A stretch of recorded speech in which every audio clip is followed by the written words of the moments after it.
Gonçalves, o técnico, na época também estava, foi que falou para mim, Aurélio, você está no nível deles. Agora você tem que pegar daqui, que era mês de outubro, até as Olimpíadas, você fazer isso. Você tem todas as chances de ganhar a Olimpíada. Aí foi que eu treinei muito, me preparei, não tive férias, não tive Natal, não teve nada, ano novo, nada, treinei. Fui ao Japão, fiz as competições na Europa, e aí eu cheguei confiante como um dos favoritos. Trincando, né? Como um dos favoritos, porque tem muita gente no mesmo nível. No outro Mundial, né? Era cabeça de chave, eu era cabeça de chave da Olimpíada, era um dos 4.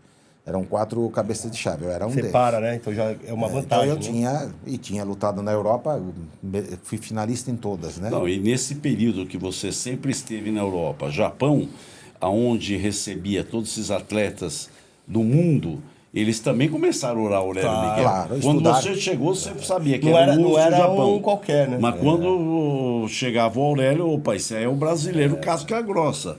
E aí também começou. Vai ficando mais difícil, né? Fica mais difícil. As pessoas deles. estudam, né? Então, aí eu disputei, é interessante. Você fez quantas lutas na Olimpíada? 5 lutas. Então, aí a primeira luta era contra o inglês, que eu venci no Campeonato Mundial, até bem, e havia vencido ele várias vezes, né? E eu, na minha cabeça, falei, vou vencer ele, né? Foi determinado. Luta dura, né? Então, mas foi uma luta, eu estava ansioso para a abertura, né, da Olimpíada, lotado aquele ginásio, porque o último campeão olímpico era o coreano, sul-coreano, o Jung Ha, e o japonês era o que venceu, que era tricampeão mundial. Então, do lado lá, estava lotado aquele ginásio, umas 13 mil pessoas no bumbo batendo, aquelas teleobjetivas, eu fiquei impressionado com aquilo tudo, né? Então, antes de entrar para a primeira luta, eu me lembro, e puseram sentado eu numa cadeira, o inglês na outra, e estava acontecendo a luta anterior, né? Quando acabasse aquela luta, nós entraríamos. E não acabava a luta, né? E aí eu levantava, a organização mandava eu sentar. Aí eu levantava de novo, mandava eu sentar. Eu estava com aquele friozinho na barriga, lógico, a ansiedade. Queria começar, né? Ansiedade, a primeira luta, eu treinei bem, não tem, será que vai dar? Vai dar certo, você né? passa tanta coisa na cabeça. Bom, aí na terceira vez que mandaram eu sentar, eu levantei, saí e fui pro corredor. E aí comecei a dar uns kiai do judô, né? Que a gente usa muito para usar a força interior, né? Aí eu comecei a dar uns kiai e eu vi que me liberou a atenção. Tirou o friozinho, tudo. Entrei para dentro e continuando dando a kiai. Eu sabia que aquilo ia impressionar o cara. Mexer com o inglês, né? E eu fazia o inglês olhar assim. Mas eu também estava... Estava treinado, mas também estava treinado. Também estava treinado. Tanto é que ele foi bronze. Aí fomos para a luta. Luta dura, amarrada.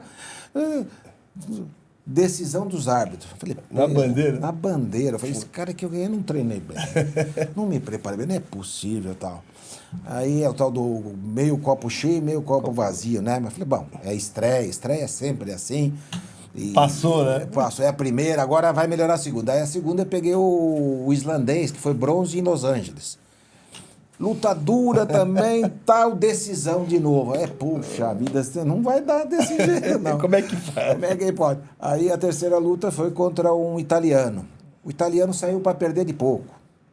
Não veio para a luta, ele foi para não tomar ipom. Então ele tomou punição de tudo quanto é jeito, porque ele não lutava, não queria lutar. Né? Aí ganhei, até com uma certa facilidade, mas não do jeito que eu queria. Não jogou, gostaria né? de jogar, tá? Não consegui jogar. Uma coisa interessante é que, como o pessoal me estudou muito, e eu tinha uma pegada forte, eu dominava os atletas. Então, os atletas não tinham outra possibilidade, senão que ficar na defensiva, esperando um contragolpe. Não caía, né? Esperando um contragolpe, né? Isso depois eu fiz essa avaliação depois, né? Aí, a semifinal contra o Tcheco, que eu já havia vencido ele 7 vezes, mas era um atleta muito forte, tinha sido medalhista em mundial, campeão europeu, daquele ano ele era campeão europeu, forte, e não cansava. Eu falei, caramba, essa luta vai ser dura. Eu já venci ele várias vezes, tinha confiança de vencê-lo, mas quando você vence muito atleta, você é o atleta a ser batido. Vai ficando cada vez mais próximo da sua derrota. Ele estuda todas as formas de te vencer, né? Eu falei, caramba. Sabe onde perdeu, né? E tem a estatística também, né? Você não sabe a estatística qual que é. Tomara que não seja mas que aqui. não seja... Aí, bom, quando começou a luta, eu cumprimentei, dei o kiai. Quando eu dei o kiai, e o tcheco deu para show. dentro, para dentro. E estava pálido. Quando eu peguei no kimono dele, vi que ele estava meio abobado. Aquela conversa que eu tive, o cara não se preparou para chegar na final, isso. Ele não se preparou, aquilo, essa batata ficou muito Vamos ver que quente. dá certo, A hora né? que eu vi aquilo, eu falei, Perco pra esse cara. não vou tirar a vantagem dele, porque a hora que ele acordar é uma fera ferida. Já era. É perigoso, mas aí foi o que aconteceu. Quando ele viu que ia perder, já faltando 1 minuto, ele fez umas técnicas que quase me surpreendeu no chão, quase me pegou no chão. E ele não era forte no chão, mas ele quase me pegou e fez umas técnicas diferentes. Aí eu usei toda a força interior também, consegui escapar do chão, que quase me imobilizou. Aí administrei e entrei para a final. Quando eu entrei para a final, aí vem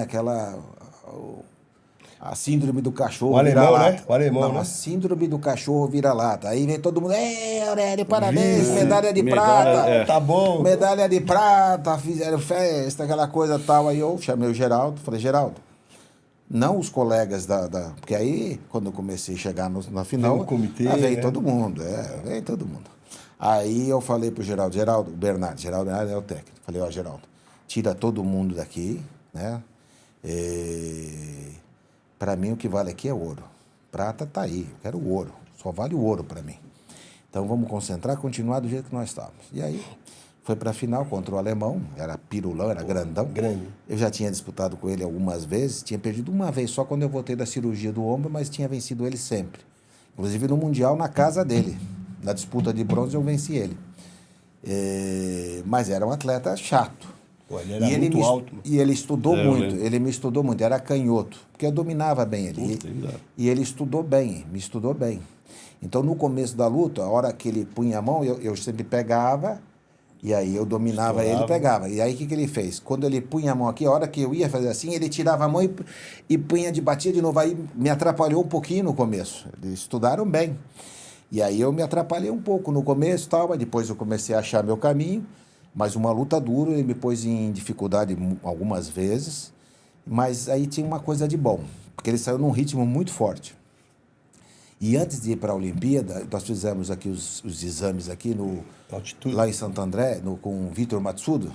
Vitor Matsudo, para saber a condição. E o Vitor Matsudo, quando acabou lá meu teste, ele veio e falou, Aurélio, vou falar para você uma coisa, você não fique com medo de cansar, não.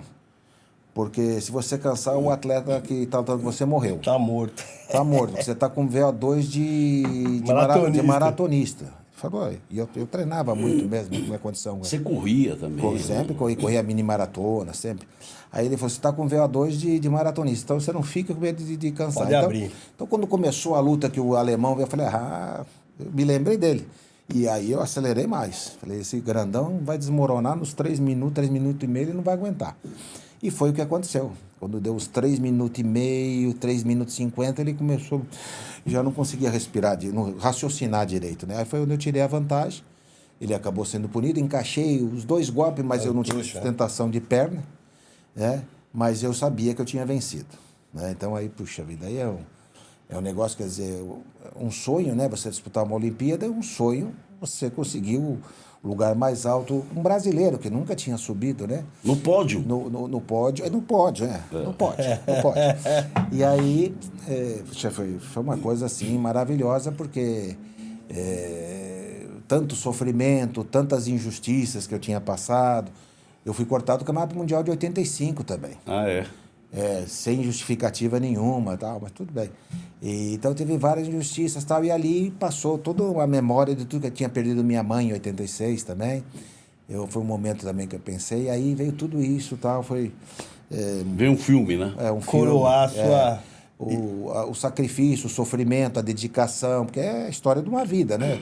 Eu tinha 24 anos, é uma vida, né? E aí, puxa vida, foi fantástico, porque isso aí ajudou a impulsionar muito a nossa modalidade, o judô, né? E fortaleceu muito o nosso esporte, de modo geral.